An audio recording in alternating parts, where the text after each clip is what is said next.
యెహోవా వాక్కు ఇదే, లోబడని పిల్లలకు శ్రమ. చూడండి దేవుడా, శ్రమ ఎవరికి? ఈ లోకంలో కష్టాలు, బాధలు, సమస్యలు ఎవరికి వస్తాయి? మనం జాగ్రత్తగా ఆలోచించాలి. తన తల్లిదండ్రులకు మొట్టమొదట ఎవరైతే ఉపాధ్యాయులకు, గురువులకు, పెద్దలకు లోబడరో వాళ్ళ బ్రతుకులు సరిగా ఉండవు. లోబడిన వాడు దయను పొందుకోలేడు. లోబడిన వాడికి కనికరం చూపించాలని మనసు ఉండదు. నీకు చదువు రాదు, నువ్వు చదివినా నీకు జ్ఞాపక శక్తి లేదు, కానీ నువ్వు లోబడే స్వభావం ఉంది కనుక నీ మీద ఇతరులకి దయ ఉంటుంది. ఆ దయ నీకు సహాయం చేయాలనిపిస్తుంది. కాబట్టి మొట్టమొదటి క్రైస్తవ జీవితంలో మనం తెలుసుకోవాల్సింది లోబడాలి. లోబడని వాడికి శ్రమ అని బైబిల్ చెప్తుంది. ఏంటి శ్రమ? మొట్టమొదటి శ్రమ ఏంటంటే దేవుడా, ఈ లోకంలో విడిచిన తర్వాత మనిషికి వచ్చే నిత్యకాలపు శ్రమ. అదేంటంటే నరకం. వాడు యుగ యుగములు కూడా లోబడని వారు ఎవరైనా సరే దేవుడు వారు నరకములో పడిపోతారు. అది భయంకరంగా ఉంటుంది. కాబట్టి లోబడాలి. దేనికి? మొట్టమొదట నీవు నీ ఇంట్లో తల్లిదండ్రులకు, నీవున్న సేవకుల దగ్గర, సంఘంలో, తోటి వారి దగ్గర చేస్తున్న పనిలో లోబడే స్వభావాన్ని నువ్వు అలవర్చుకోవాలి. కొందరికి లోబడడం ఇష్టం ఉండదు. ఎందుకు? వారికాడ డబ్బు ఉంది, వారికాడ ధనం ఉంది, వారికాడ అన్నీ ఉన్నాయి కాబట్టి లోబడే స్వభావం వారికి ఇష్టం ఉండదు కొందరికి. అలాగే డబ్బు ఉన్న చాలా మంది లోబడి దీనత్వం కలిగిన వారు ఉన్నారు. కొందరు చెప్తున్నారు, కొందరికి డబ్బులు లేకపోయినా, ఏమీ లేకపోయినా ఎగిరి పడుతుంటారు చేప పిల్లలాగా. వారు లోబడరు. ఏమిటో మరి లోపడటం అంటే వారికి ఇష్టం ఉండదు. కాబట్టి వారికి ఇష్టం ఉన్నా లేకపోయినా సరే, వారికి కావాలన్నా వద్దన్నా సరే వారికి శ్రమ. చూసారా? నాకు ఆ డబ్బు నాకేం పర్వాలేదు అనుకుంటాడు. ఒకసారి వాడి మీదకి ఆపద వచ్చినప్పుడు వాడు ఏం జరుగుతుందో వారికే తెలియదు. కానీ మొట్టమొదట లోబడటం నేర్చుకోండి. లోబడే వ్యక్తి లోబడటం దానికి అనేకమైన గుర్తులు. తగ్గించుకోవడం, ఒంగిపోవడం. చూడండి, ఒక బంతిని పైకి సిరితే కింద పడుతుంది, కానీ నేలకేసి కింద కొడితే ఎదుగుతుందండి. ఎంత గట్టి కొడితే అంత పైకి వెళ్తుంది. కాబట్టి ఎంత నువ్వు తగ్గించుకుంటావో అంత పైకి వెళ్తావు. ఎంత లోపడతావో అంత నీ బ్రతుకు బాగుంటుంది. లోపడటం నేర్చుకో. బైబిల్ చెప్తుంది, దిద్దుబాటు నీకు అసహ్యము కదా. చూస్తారు, చాలా మందికి దిద్దుబాటు చేస్తుంటారు. నీ యొక్క డ్రెస్ కోడ్ బాగోలేదంటే ఎట్టినే వాళ్ళు అడగాల్సి వాళ్ళు చెప్పిన వాళ్ళ మీద ద్వేషం కలిగి ఉంటారు. అమ్మా, నీ వేటి కటింగ్, నీ ఐబ్రోస్ పైన సమయంగా బాగా కట్ చేసుకోలేదమ్మా, నీ ఐబ్రోస్ ఎలాగ ఉన్నాయి, బాగోలేదు ఏంటి కొంచెం అంటే వాళ్ళ మీద అప్పటికి అడగా అంటారు. తర్వాత నీకు మంచి చెప్తుంటే కొంతమందికి వారు చెప్తున్నారు, అయ్యా ఈ మార్గం సరైనది కాదు, ఇదిగో నువ్వు చేస్తున్న అంతా బాగుంది కానీ ఇది ఒక్కటి బాగోలేదు ఏంటి, ఆ ఒక్కటి వాడు సరి చేసుకోవడానికి వాడు ఇష్టపడు, తిరుగుబాటు ఇష్టపడ్డు చాలా మంది. కొందరు నాలో ఇంకా ఏం తప్పు ఉందా అని చూస్తుంటారు. ఆ తప్పులు సరి చేసుకోవాలి అని ఆశపడుతుంటారు. ఎవడైతే దిద్దుబాటుకి తన తప్పుకి సరి చేసుకోవాలని ఆశపడుతాడో వాడు దీవించబడతాడు, యెహోవా కనికరాన్ని పొందుకుంటాడు. కాబట్టి ప్రియమైన దేవులారా, ఈరోజు దేవుని యొక్క వాక్యాన్ని ధ్యానం చేయబోతున్న మనం బైబిల్ గ్రంథంలో దావీదు మహారాజు ఎంతో గొప్పవాడు. ఆయన దేవుడికి ఇష్టంగా మారిపోయాడు, బాగా ఎదిగిపోయాడు, గొప్పగా అయిపోయాడు, రాజు అయిపోయాడు, గొర్రెల కాపరి రాజుగా మారిపోయాడు.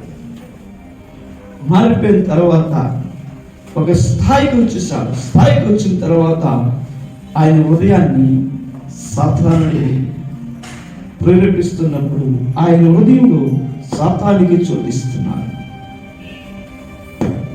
2 సమూయేలు 24వ అధ్యాయంలో మనం చూస్తే ఆయన్ని సాతానుడు ప్రేరేపించాడట. ప్రేరేపిస్తే వాడు ఆ ప్రేరేపణకి లొంగిపోయాడు. ఎవరు ప్రేరేపణకి? సాతాను ప్రేరేపణకి. చదవండి 24వ అధ్యాయం 1వ వచనం. ఇంకొక మారు యెహోవా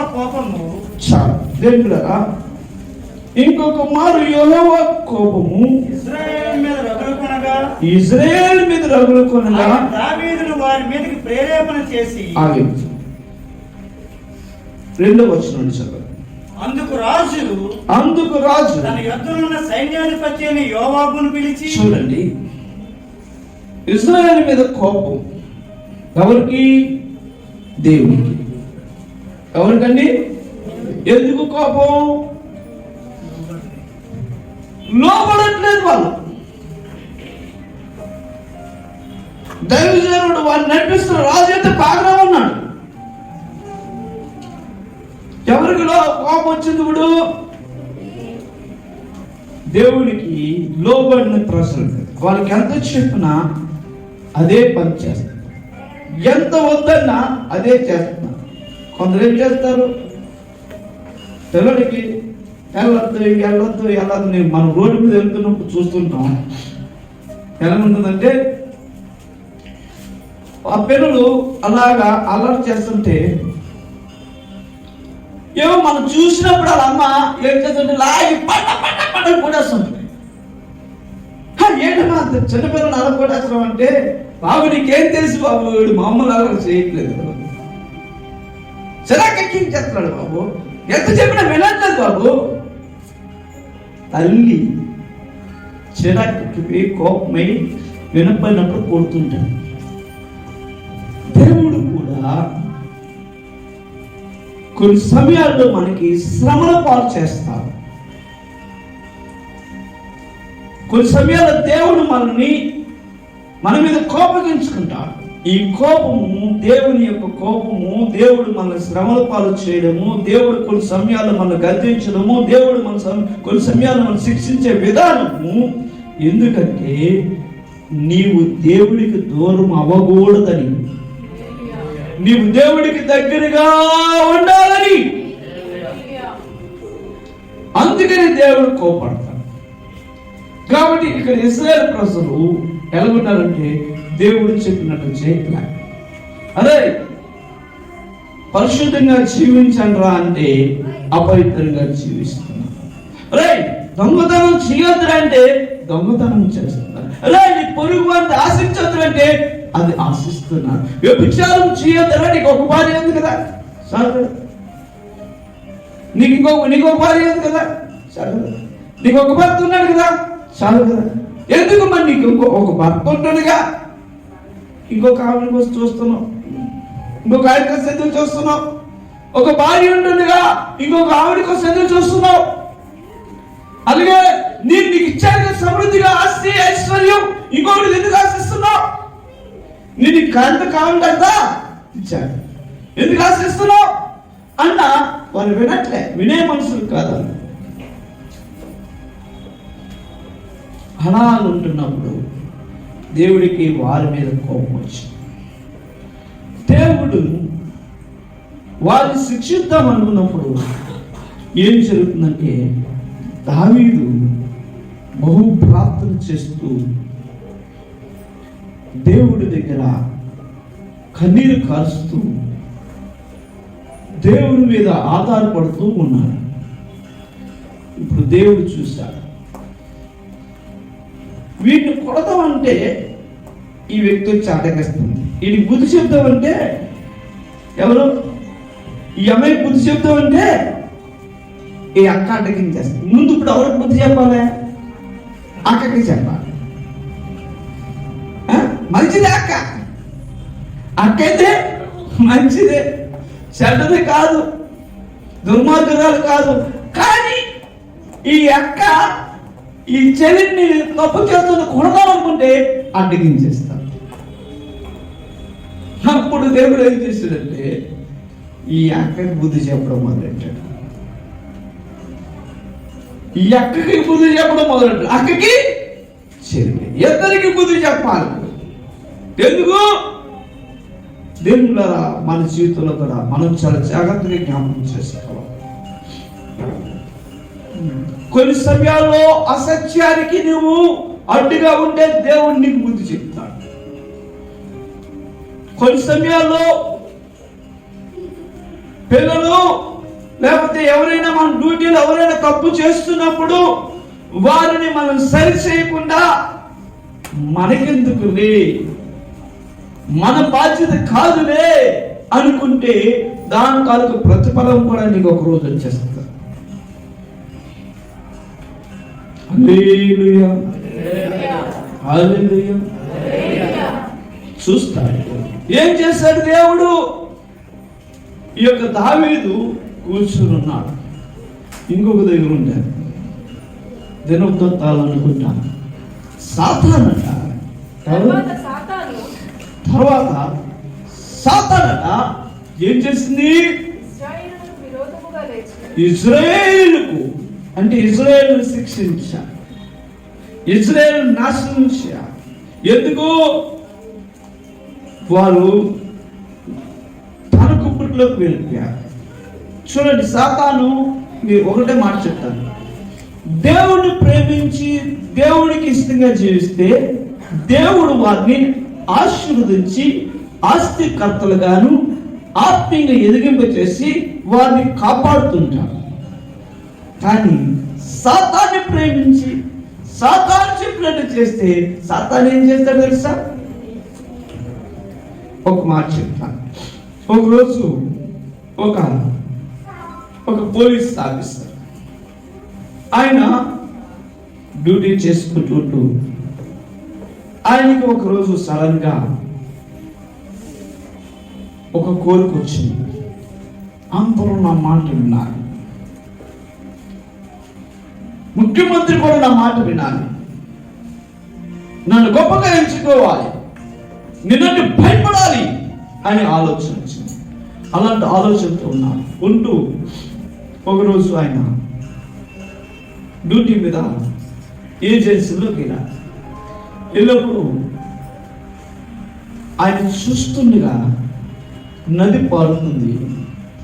నది పారుతుంటే నది మీద ఒక వ్యక్తి నదిలో పడి నడుచుకొని ఒక ఆకారం అలాగే వెళ్ళిపోతూ కొంచెం ముందుకెళ్ళి ఆ నదిలో బయటకు వచ్చి ఇదేంట్రా అలాగా చూస్తున్నాడు. ఇక్కడ ఎవరు లేరే అని తన దగ్గర ఉన్న పిస్టల్ తీసి ఆ యొక్క ఆకారాన్ని, ఆ వ్యక్తిని కాల్చాలని కాలుస్తున్నాడు. కానీ ఆ ఆకారానికి ఏమీ అవట్లే. ఏంటిది అని ఆయన అప్పటి నుండి దాన్ని వెంబడించడం మొదలు, ఇదేదో ఇక్కడ ఏదో వెళ్తుంది అని వెంబడించిన తర్వాత ఆయన హృదయంలో ఆలోచన, ఇది ఒకవేళ ఏదైనా శక్తి అయితే అది నాకు అవసరం,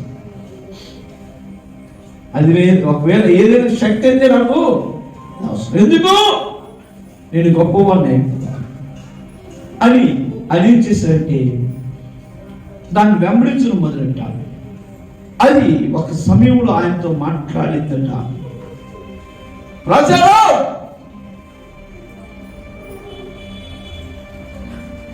నువ్వు ఏంటి కావాలని కోరుకొని నన్ను వెంబడించడానికి ప్రయత్నం చేస్తున్నావు, ప్రతిరోజు నువ్వు ఇదే విధంగా నన్ను చూస్తున్నావు అంటే నాకు మట్టిని బంగారం చేయాలి, నాకు కావలసిన ఎవరినైనా నేను అనుభవించాలి, నాకు కావాల్సింది నేను ఏదైనా చేయాలి, ప్రజలందరూ నా దగ్గర నమస్కారం పెట్టే విధంగా ఉండాలంటే అయితే నేను చెప్పినట్టు చేయని అని చెప్పిన తర్వాత ఇంకా ఆ శక్తి ప్రేరేపణ ప్రకారము ఆయన నడుచుకోవడం మొదలెట్టాడట. నడుచుకోవడం మొదలెడుతుంటే మీరు యూట్యూబ్లో మంచి రాజారావు గారి యొక్క ఆయన మారిన సాక్షి ఉంటారు. మాంత్రికుడు ఆయన ప్రభుని నమ్ముకున్నాడని అంటారు. ఆయన పోలీస్ ఆఫీసర్. దేవుళ్ళరా అది చూడండి, ఆయన నమ్ముకొని అలాగా చేసిన తర్వాత అది కనబడి ఇదే సింహాసనం కొండ మీద మట్టిని బంగారం చేసే మంత్రాన్ని నేర్చుకున్నాడు. అది కొంతసేపు ఉండదు, అది ఎక్కువసేపు ఉండదు. మళ్ళీ ఆ బంగారం తీసుకెళ్ళి ఆ వ్యక్తికి ఇచ్చిన కొంతసేపు ఉంటుంది. ఆ వ్యక్తి తీసుకున్న తర్వాత మనం డబ్బులు ఇచ్చిన తర్వాత కొంత టైం తర్వాత ఇది అయిపోతుంది. అలాగే ఆయన మనసు చూస్తుండగా మన టైర్కి చక్రం లేనట్టు మంత్రం చేస్తాడు. మనకైతే చక్రం లేనట్టు కనబడుతుందట. అలాగే ఎన్టీ రామారావు గారు చేశాడట. ఎన్టీ రామారావు గారు కొబ్బరికాయలతో నీళ్ళతో ఏదో చేసి ఆయనకి ఏదో చేశాడట. మనకు తెలియదు సమయంగా చెప్పిన సాక్ష్యం ఆలోచించండి.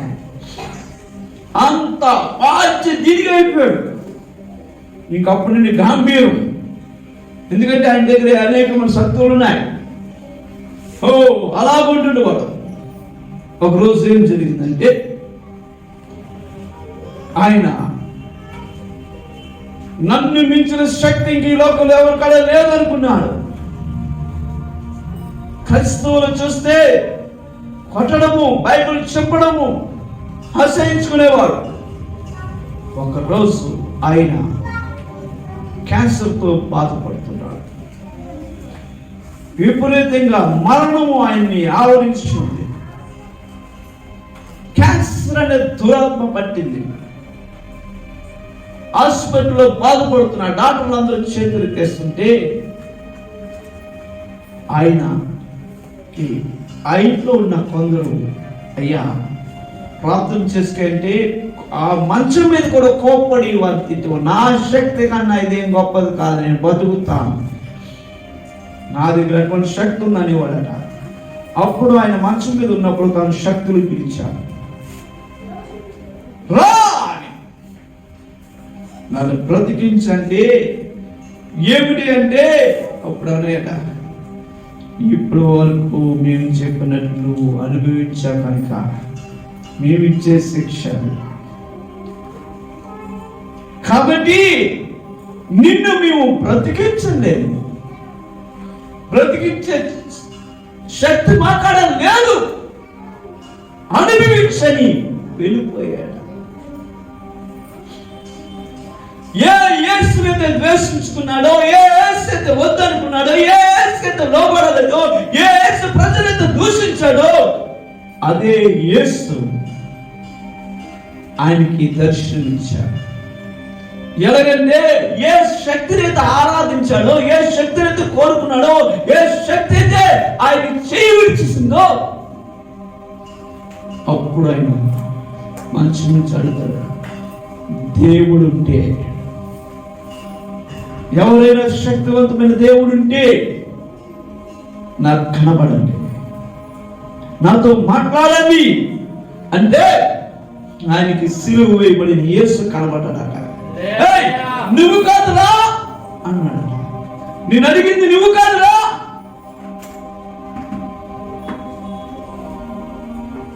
సర్వశక్తి కలిగిన దేవుడు ఎవరు, నా శక్తికి మించిన దేవుడు ఎవరు అని అడుగుతున్నాను అని మళ్ళీ ప్రార్థన చేయమన్నాడు.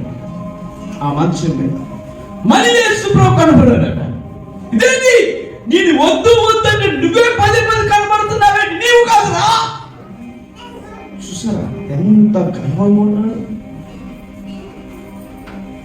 రెండోసారి అయిపోయింది, దర్శనం వెళ్ళిపోయింది.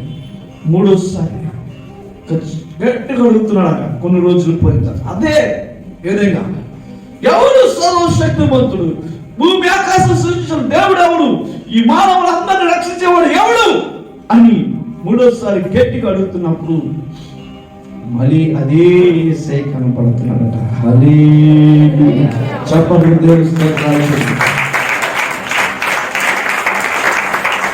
ఇన్నిసార్లు అడుగుతున్నా పదే పదే నీవే ఎందుకు కనబడుతున్నావు అంటే ఆయన అంటాడు, రేయ్ నువ్వు సర్వశక్తి కలిగిన దేవుడు ఎవరైనా ఉంటే నన్ను రక్షించండి, నాకు కనబడండి అని అన్నావు కదా, ఆయన నేనే. దేవుడా ఎందుకు మార్చెట్టానంటే, దేవుడికి లోబడితే ఆశకు లోబడతావు, దెయ్యానికి లోబడితే ముందు బాగే ఉంటావు, తర్వాత చస్తావు. అది తన క్రియలు మంచివి కాదు, అర్థమైందా? దేవునికి లోబడాలి.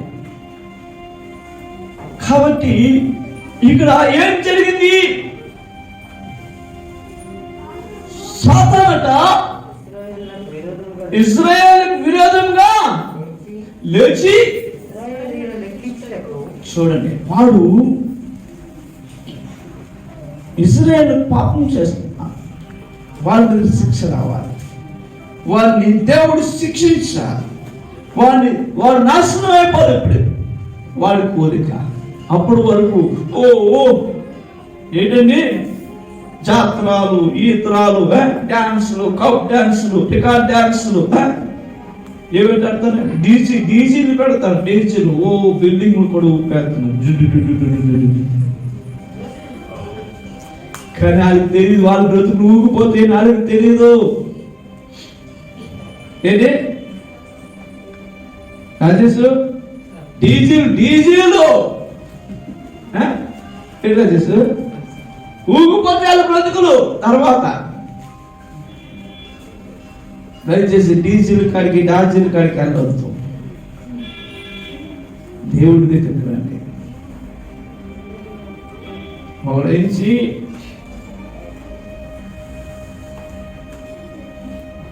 డీజీ డ్యాన్స్ పెట్టుకొని, ఎవరు కాదు, నేను ఆ అమ్మాయిని పెళ్లి చేసుకోవాల్సింది. యేసు ప్రభువులో లేకముందు ఆమె నాకే అని చెప్పారు చిన్నప్పటి. నేను ఆమెకే అని చెప్పాను. నాకు అది ఎప్పుడు, నేను ఎప్పుడు లోపం ఉన్నాను. అదే నేనే పెళ్లి చేసుకోవచ్చు. ఏమన్నా పాస్టర్ గారు చూడండి, నాకా చూడండి. హల్లెలూయా. ఏం జరిగిందంటే, మా అమ్మ వాళ్ళు పెద్దలు వాళ్ళు చిన్నప్పుడు వాళ్ళకి కులం కదా, కులుము కులుము అన్నావా కూడు లేక చచ్చావా.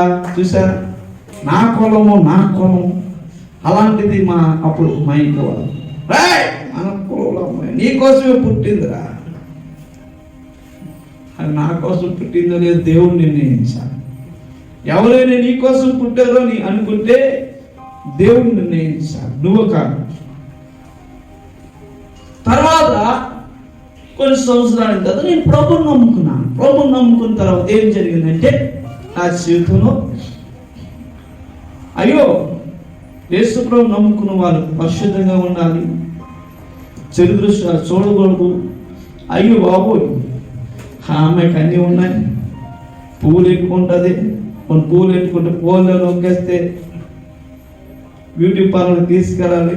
నా డబ్బులు అంతా బ్యూటీ పార్లర్కి, పువ్వులకి, ఆటలకి అయిపోతుంది. నాకెందుకు, దాంతో నేను అక్కడికి వెళ్ళలేను. తర్వాత నాకు బ్యూటీ పార్లర్ అయిపోతుంది. అందంగా ఉంది, ఉంగరాలు చిత్తు ఉన్నాయి, అక్కడ దాకా చిత్తు ఉంది.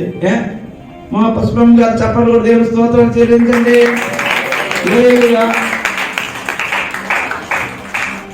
ఏం జరిగిందంటే, మీరు ప్రభుని నమ్ముకున్న తర్వాత నేను అప్పుడు దాకా ఆ మార్గంలోనే వెళ్తున్నాను, నా మార్గం అదే. కానీ ఎప్పుడైతే ప్రభుని నమ్ముకున్నానో నా మార్గము ఆ మార్గముతో వెళ్ళకూడదని తెలుస్తున్నాను. అంటే ఇంటికి వచ్చేస్తే మా ఇంట్లో అందరూ కూడా మా పెళ్ళికి ఎవరు రాలే, బాయ్ కట్ చేశారు, డబ్బులు ఇవ్వలే. మా చెల్లెతే ఓరో నేను చెప్పిన సంబంధం చేసుకోలేదని యూట్యూబ్లో చూస్తుంది కదా,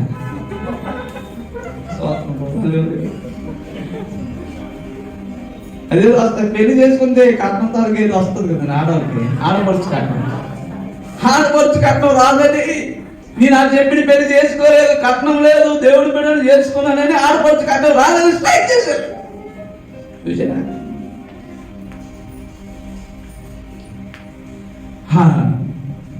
దేవుని స్తోత్రం. తర్వాత నువ్వు కాకపోతే మా ఇంట్లో వచ్చారా చూడ ఉద్యోగస్తులు, నువ్వేంటంటే బైబుల్ పట్టుకొని తిరుగుతావు, నువ్వు చూడరా దానికి నువ్వు కాకపోతే ఇంకొకరు వచ్చారా, పోతే ఎవడో వచ్చాడు కదా దానికి మంచిదే పెళ్లి చేసి. కొన్ని రోజులు అయిన తర్వాత జాతరలు అవుతాయి కదా, ఏవో తీసుకెళ్ళి నీటిలో ముంచుతారు, దేవుళ్ళని కలుపుతారు కదా, దానికి డీజీ పెట్టాడు. ఇది డీజీ పెట్టాడు.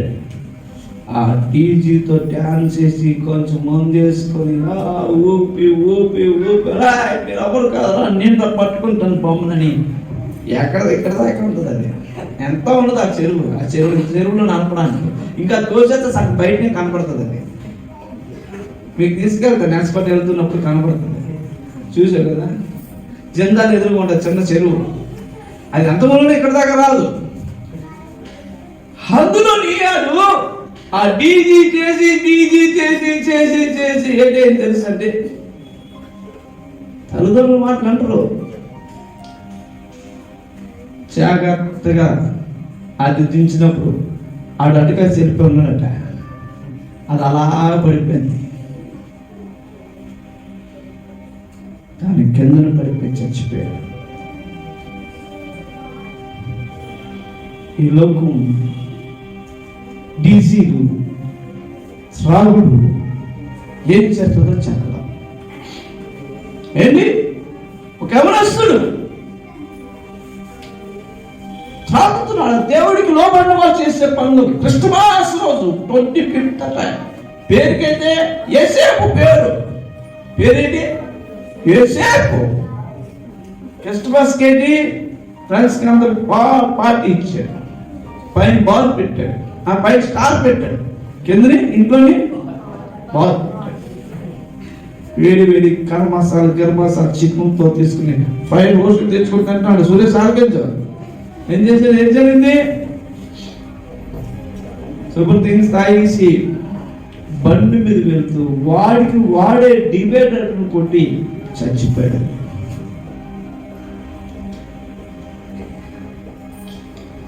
నీవు సాతాను మార్గములో ఉంటే వాడు నీ బలే కోరుతాడు, నీ నాశనాన్ని కోరుతాడు. నీ క్షేమాన్ని కోరేవాడు నీ తల్లిదండ్రులు, అంతకు మించిన వారు దేవుడు. హల్లెలూయా. కాబట్టి లోబడ. ఇక్కడ ఇశ్రాయేలు ప్రజలు లోబడలే. ఏం చేశారు సాతానుడు? వారికి నాశనం కలుగు చేయాలి, వారు ఎరగేసరి చవాలి. ఈ దావీదు అప్పుడే దేవుడిని వస్తున్న ఆశీర్వాదాన్ని పొందుకుంటూ వారికి పనిచేస్తున్నాడు. ఈ దావీదు వల్ల వారికి నాశనం రావట్లేదు, వారిని నేను చేద్దామన్నా సరే ఉగ్రత రావట్లేదు. ఈ దావీదు అడ్డగించేస్తున్నాడు. ఇప్పుడు దావీదు మాట్లాడారు, చూసారా? తప్పు చేస్తున్న ఎవరైనా ఎంకరేజ్ చేయొద్దు, బుద్ధి చెప్పండి. హల్లెలూయా. మీ ఇద్దరు కలిసి బీచ్కి వెళ్ళారు కదా, రోజు కేక్ కట్ చేశారు. నేను అసలు మేము లేవండి చెప్పేస్తారు. నేను నాలో మొగలుగా నాలో చాలా స్పీడ్గా బదులాడతారు. ఒక అమ్మాయి ఏం చేసింది తెలుసండి, నాకు పుస్తకం నా కార్డులో పడ్డా. పడగానే చూసిన తర్వాత నేను వాళ్ళ అమ్మాయికి వెళ్ళి ఆ అమ్మాయికి వస్తే, నువ్వు ఎవరో పొరపాటు బండి మీద తింటా నేను చూసాను. ఎవరో నేను ఎప్పుడు నేను కాదా? అమ్మ నేను నా కాళ్ళతో నేను చూశాను. నేను కాదు పాస్టర్ గారు. నేను అలా అమ్మా నీ కూతురు నేను చూసాను. చెప్పా నేను కాదమ్మా. ఊరు బాబు నేనేం చేయ నా గుడి జారిపోయింది. నేను లోపడుతుంది కాదా, తప్పు చేసింది కదా గర్తిస్తా అనుకున్నాను. అయిపోయింది కదా. వెంటనే అలా వచ్చింది. ఇది చాలా సత్యమేదో. పాస్టర్ గారు నేను చాలా రోజులు బట్టి చూస్తున్నాను, నీకు ఇదే పనిగా ఉంది నా కూతురు మీద, నువ్వు తిరుగుతున్నావు, నీకు ఇదే పని. ఇదేట్రా బాబు ఏం చెయ్యాలి నాకు తెలియక, ఓలమ్మ నిజమమ్మ నేను చూశాను నాకు అర్థం అంటే. ఇంకా తల్లి బైబిల్ పట్టుకొచ్చింది. చెప్పు ఏంటి అంటే, అమ్మ బైబిల్ ఇయ్యమ్మా. బైబిల్ తీసుకుని ఈ బైబిల్ మీద ఒట్టు. దేని మీద? ఆడవాళ్ళు మనస్సాక్షి అంత బలహీనంగా ఉంటారు కాబట్టి చాలా జాగ్రత్తగా ఉండాలి. హల్లెలూయా. బలహీనంగా ఉందని దేవుడి మీద ఒట్టు, బైబిల్ మీద ఒట్టేసేస్తే నీ జీవితం కలిగిపోతుంది. తప్పు అయిపోయిందని ఒప్పుకుంటే దేవుడు క్షమిస్తాడు, తల్లిదండ్రులే క్షమిస్తారు. తప్పు అయిపోయిందని తప్పు చేసి ఒప్పుకుంటే సమాజమే క్షమిస్తుంది. కాబట్టి క్షమాపణ చాలా విలువైనది, దాన్ని మీరు పొందుకోండి. కాబట్టి ఏం జరిగింది?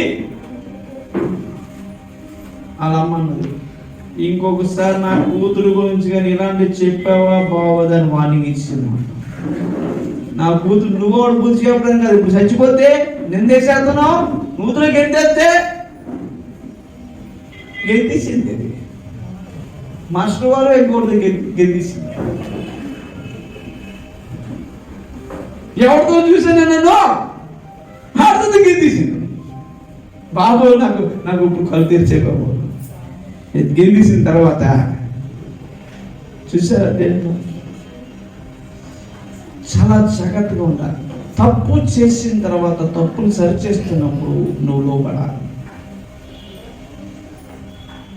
ఇక్కడ ఇశ్రాయేలు ప్రజలు దేవుడు వారితో మాట్లాడిన వారు లోపడలేదు. ఏస్కేల్ అనుకుంటారు. ఏముంటుంది? వారు 44 వచ్చేమా చూడండి. ఏస్కేల్లో వారట క్షమించండి,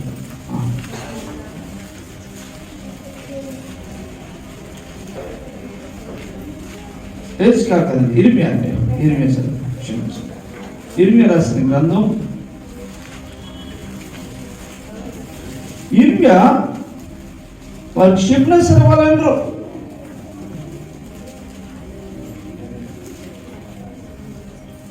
నువ్వు మాతో చెప్పిన 44:17 వచనం చదవండి. మేము నీతో చెప్పిన సంగతులన్నిటినీ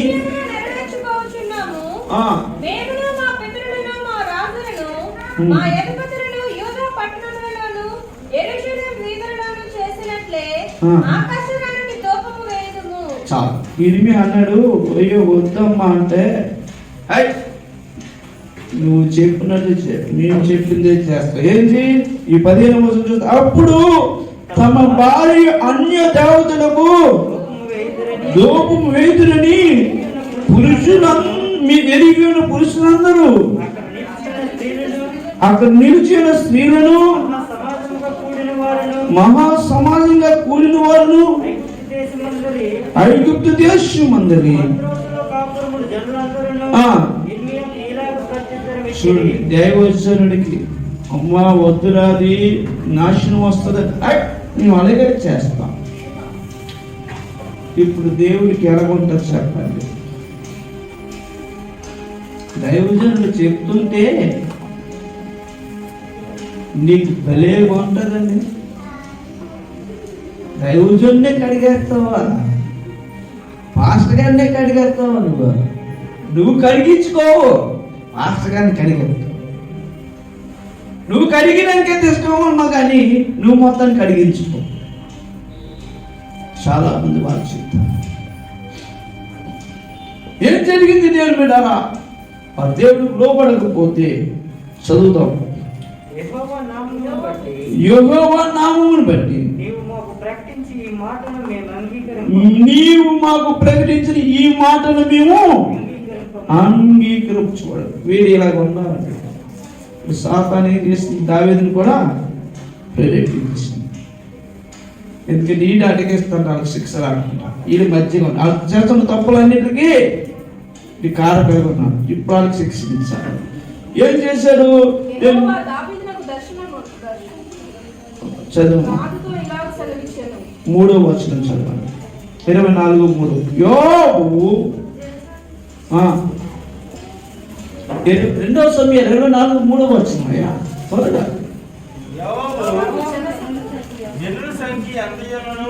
యెహోవా జనుల సంఖ్య ఎంతనను నా ఏలువాడు రాజువగు నీవు బ్రతికుండగానే దేవుడని యెహోవా దాన్ని నూరంతలు. అంటే ఈ దావీదుకి ఇంకా మనసు దేవుడి మించిపోయి తన కండబలం మీద తిరిగిపోయింది. ప్రజలు నెక్కెట్టమంటున్నాడు. సాతాను ప్రేరేపించింది. అంటే ఇంకా దేవుడి వైపు చూడండి. ఇంకా ఎవరి వైపు చూస్తాడు?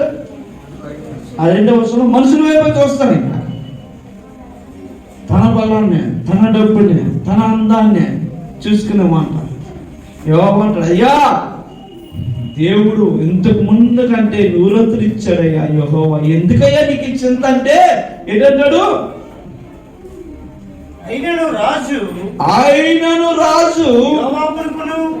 యోవాబునకును సైన్యాధిపతులకును గట్టి ఆజ్ఞ ఇచ్చుండ్రు చేత యోవాబును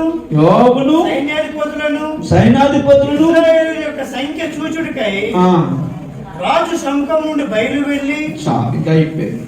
ఇంకా రాజు ఎప్పుడైతే దేవుడి మించి తన మనసుని దయ్యం మీద పెట్టుకున్నాడో పరిస్థితి కూడా వచ్చింది.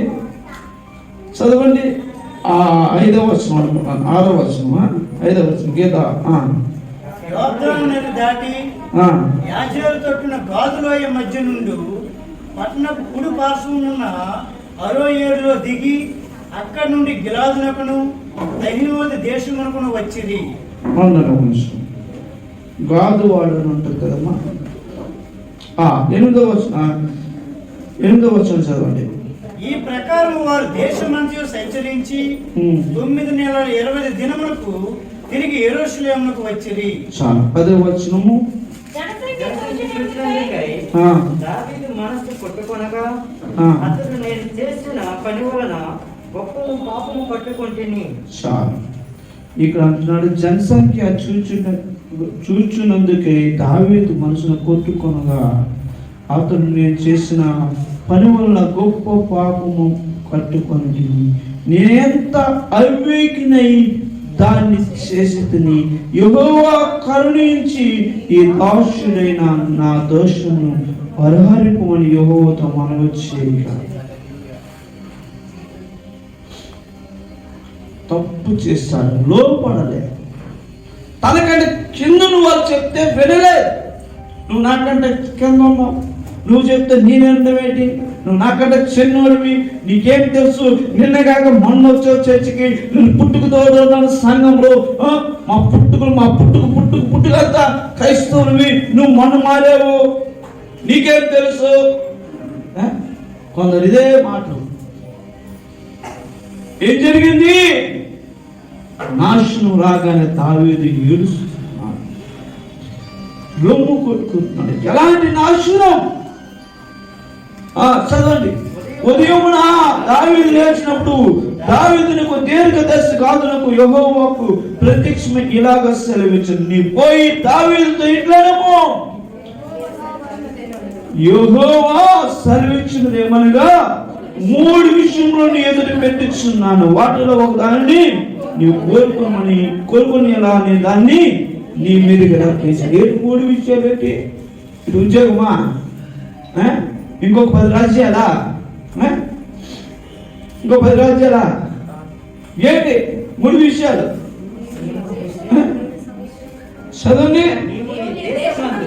నీవు నీ దేశమందు 7 సంవత్సరాలు కలుగుట అంటే 7 సంవత్సరాలు నీ దేశం అంతా కరువు వస్తుంది. అది ఒప్పుకుంటావా? లోపడలేదు నీకు శ్రమ, లోపడిన వారికి కరువు వస్తుంది. దేవుడి మాటని అంగీకరించిన వారికి కరువు. 2 రకాలైన కరువు, ఆత్మ సంబంధమైన, మానసిక సంబంధమైన కరువు, బాహ్యమైన కరువు. మూడోది నిన్ను తరుముతున్న నీ శత్రువులు ఎదుట నిలవలేక 3 నెలలు పారిపోటుకు. అంటే శత్రువులు తరుముతుంటే పారిపోవడానికి ఇష్టపడతావా? నిలవలేక. చూసారా? ఇంకా నీ దేశమందు 3 దినాలు తెగులు రేపుటకు ఒప్పుకుందవా అని చెబుతూనే ఈ లోపు అనేక మంది చనిపోతున్నారు. అప్పుడు దావీదు గుర్తు వచ్చింది, అయ్యో దేవా నన్ను క్షమించు, లోపడకపోవడం వల్ల. నాకంటే చిన్నవాడు యోబు, వాడు మంచోడు కాదే, కానీ మంచి మాట చెప్పాడు. చూసారు? వాడు మంచోడు కాదు కానీ ఇప్పుడు మంచి మాట చెప్పాడు. ఎందుకు దేవుని వైపు చూడుకుంటాను, దాని వైపు చూస్తున్నావా? నువ్వు గొర్రెలు కాసుకుంటున్నా, నీకు దొడ్డి నుండి తీసుకొచ్చి సింహాసనం మీద కూర్చోబెట్టిన దేవుడి వైపు చూడకుండా ఇప్పుడు దేవుడు ఇచ్చిన ఈ యొక్క సైన్యం వైపు, ఆస్తి వైపు చూస్తున్నావు. ఈరోజు చాలా మంది అలాగే ఏమీ లేనప్పుడు ప్రభా స్తోత్రం ఎంతో ప్రార్థన చేసేస్తారు, ఎంతో మంచిగా ఉంటాడు. ఓ తర్వాత కారు వచ్చి పని వచ్చి వచ్చిన తర్వాత ఆ చేతులలో మనసు వెళ్ళలేకపోయి కాలు మించిన ఉంటాడు. చూసారా? మన చేతులు అడగొట్టుకో. ఇంకొక ఆఖరి మాట చెప్పి మనం ఉంచుకున్నాం. 2వ రాజుల 5వ అధ్యాయంలో నయమాన్ ఎలాగున్నాడు? కుష్ఠరోగిగా ఉన్నాడు. ఎలాగున్నాడు? కుష్ఠరోగి.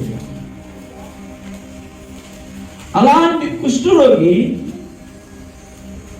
దేవుని దగ్గరికి వచ్చాడు. సేవకుడి దగ్గరికి వచ్చినప్పుడు సేవకుడు ఏం చెప్పాడు? నీవు యోర్దాను నదికి పోయి 7 మార్లు అయ్యా స్నానం చేసుకోయి అంటే లోపడలేదే. లోపడ్డా? అందుకు నయమాను కోపం చెప్తాను. కోపం ఒకటి నదిలో ఉన్నదంటే కోపం అంటానికి. ఈరోజు చాలా మందికి అలాగే కొన్ని మంచి పనులు చెప్తే కోపం అర్థం చేసుకోరు. వాళ్ళకి ప్రాణం ఎక్కడ ఉంటుందో, మరి ఏది ఎక్కడ ఉంటుందో నాకు తెలియదు, కానీ ఇక్కడ ఉంటుంది కదా, కాళ్ళు కూడా ఇక్కడ ఉంటాయి, కళ్ళు ఇక్కడ ఉంటాయి. అక్కడికి కోపం తెచ్చుకున్నాడు వెంటనే ఆ చేతులు కుష్టొచ్చుకురా, నా దేశవేనా నీకు మొక్కలు చేసేసేవాడిని.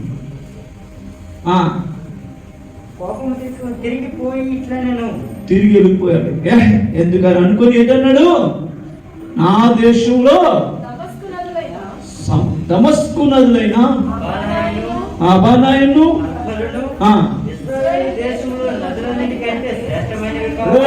మీ దేశంలో ఉన్నది నదులన్నింటి మీ ఇంటి దగ్గర ఉన్న నీరు అంటే మా ఇంట్లో నేను తెచ్చుకుని పోను, నేను చాలా మంచిది.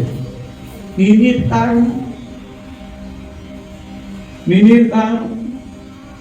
ముందు టీవీ స్పీకర్లకు అందరికీ మీ ఇంట్లో నీరు తాగమన్నారు.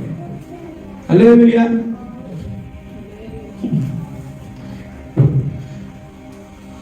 దేవులరా, దేవుడు బిడ్డలతో కలిసి ఉండాలి అనేసి వెళ్ళిపోయాడు.